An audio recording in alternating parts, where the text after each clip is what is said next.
Hi guys, it's Nancy here and I'm back with another process video for you, and this time I am using another kit that I've made, and this is to finish scrapping some of the wedding photos from a recent wedding I went to. And so this is a real mixed match of papers. There is some bits from a Heidi Swap 12x12 paper pad, like that background piece, which has kind of like embossed glittery dots on. Then I'm using that horizontal black and white stripe, which is from Crepe Paper DIY collection. I'll also be using some cut apart sheets from that Heidi Swap collection. Kissing Booth, which I think was 2011, basic grey, which Joanna sent me. I've got some old vellum, I've got some Carta Bella stickers, but I'm mainly going to try and use out the bits and pieces that I pulled from the Heidi Swap collection. I really liked it when it came out, but then I ended up finding the 12x12 paper pad in TK Maxx, probably before Christmas now, and I hadn't really used enough, so I'd actually pulled some of the sheets out of that and put it in a kit. So here you'll see that piece of paper. I did just turn the camera off while I cut those bits up because that would be really boring to watch. So there's some Polaroid frames, and there's also some kind of like 3x4 cards. And I'm going to end up kind of cutting those bits and pieces up and kind of making my own embellishments, really. I have two photos that I'm including on this layout. They are 4x6, and they are of the two outfits that I wore at the wedding. And we all know I'm very vain, so I had to scrap these because I really like the dresses, and yes, it was a nice change to dress up and just be girly for the day. So I took that Good Times piece, which was cut out of one of the cut part pieces, and I've layered that on top of one of the Polaroid frames. So I'm going to be using that to kind of make an embellishment cluster. And it's yellow and grey, and it kind of picks up the dots that are in the background, also some of the bits on the Polaroid frames, and also that black and white sort of distressed crepe paper piece that I'm amount of one of the photos in, and I've also used the background. It's going to kind of all sort of tie in because it is more of a sort of grey black, if anything.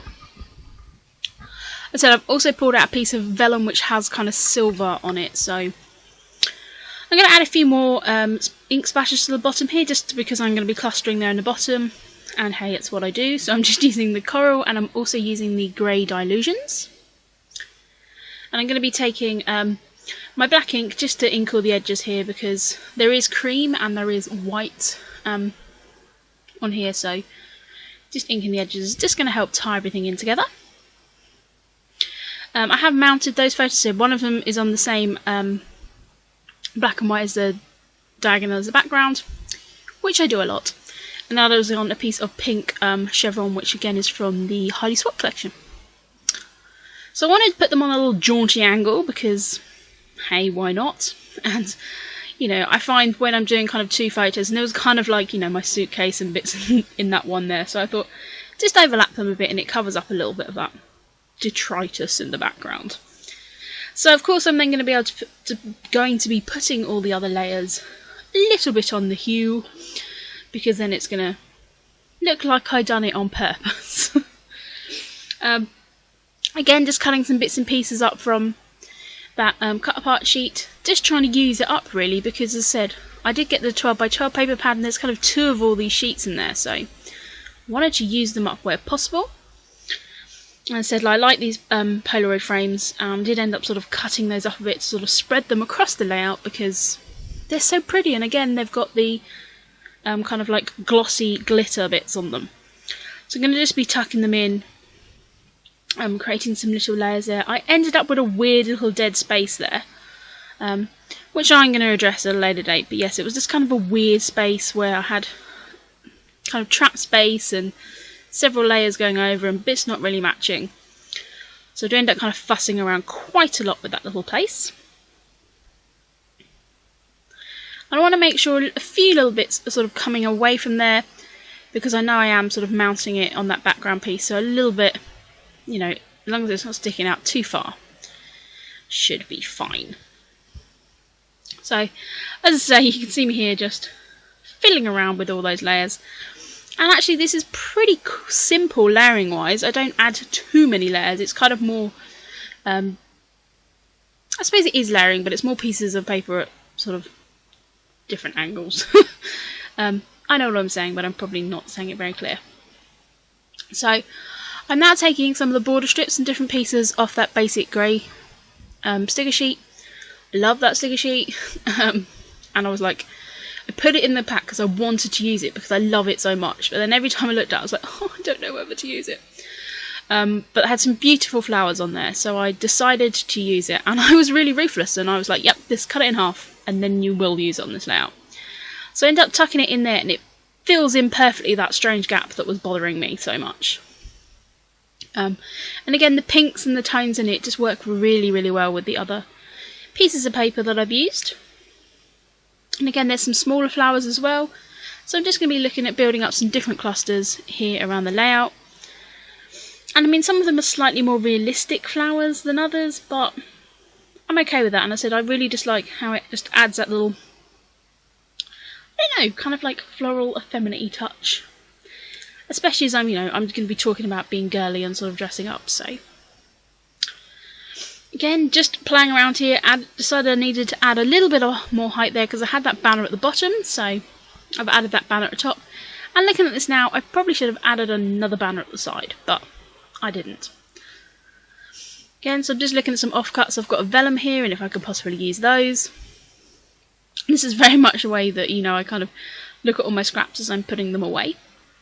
I then got these chipboard pieces. I'm very lucky that this chipboard came from my friend Emma, and I really love it. It's a Valentine's themed one, but it kind of works pretty perfectly on these kind of wedding layouts.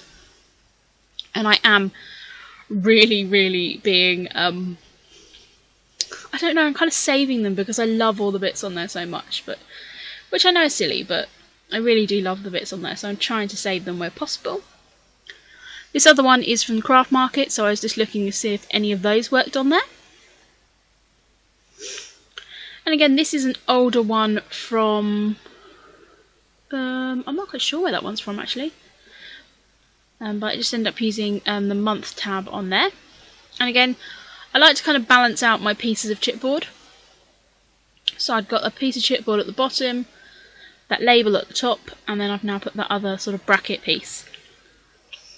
And also that does mean when I put it in the page protector, there's not going to kind of be one bit that sticks up a lot. If you've got it on kind of three evenly spaced bits around the layout, then it is going to kind of map out quite well and not kind of sag anywhere in the page protector. As we all know, if you've watched my recent album share, I do tend to overstuff my albums. So I do tend to kind of think about these things.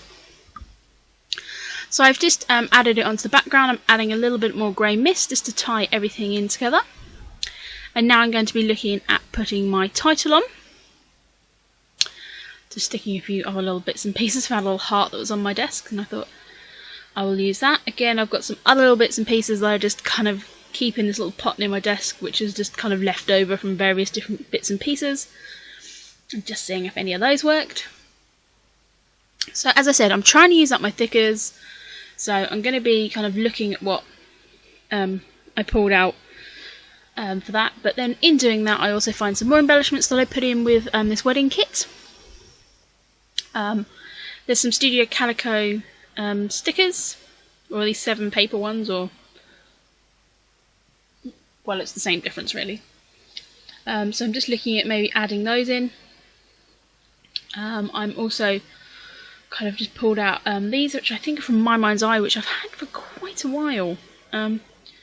So I put those in with that wedding collection because I wanted to try and use them up, but I don't end up using any on this layout, but I do use them. Did use them on some of the layouts that I shared in my update video. I love these neon glittery enamel dots. They are amazing. They're from Do Crafts, and actually they're really cheap really for enamel dots in the UK because we have to pay ridiculous prices. And I've kind of like not used enamel dots too much lately because they are so expensive. But I really love these beautiful neon-y pink sparkly ones, so I do end up just placing 3 of those in 3 different clusters around the layout, and I just love how they make everything pop. And as I said, they are pretty neon, but kind of cool. So I'm just sticking those around and tucking them under some of the layers there as well, so they're not as obvious. And I've got those in 2 different sizes as well, so you probably will be seeing them on quite a few layouts coming out. So I'm just looking here at my alphas. I have this one, which is one of my favourites. I'm still annoyed I never got that in the teal. Why did I never get that in the teal? Anyway, I have it in the black twice, so I kind of had a bit better chance of having the letters that I needed. So I'm now just going to be trying to find my title, which is going to be Playing Dress Up. And this is where I'm just going to be moving a few different pieces around because, of course, I didn't plan where I was going to put my title. So I have to end up moving things around, which is fine because it actually worked out okay in the end, just moving that arrow over a bit. So I'm putting those bits, and then I'm going to bring in another font to put the second part of the title. I do normally like to use 2 fonts within my titles. I did bring out that sticker sheet, which was from the Wild and Free collection. Who was that by? Can't even remember who it was by, but I didn't end up using it. I ended up pulling these out, which again are a Studio Calico one, I believe. I think they came in a Studio Calico kit. So I'm going to use that, and again it's a really nice grey, so it's going to pick up the grey tones that I've got in other points around the layout. And again, it's just nice and just a nice fancy font, which is kind of what you want on a weddingy page. So of course I am using my wet glue to stick those down because we all know that those stickers are a bit of a bugger to stick down. So I'm just going to be using those to stick down. Those are the ones, those kind of vinyl-y ones, and they stick fine. I don't have a problem with those. So that is it for this layout. I hope you've enjoyed another process video for me. I promise I will be back and not leave such a big gap. And I will speak to you all again soon.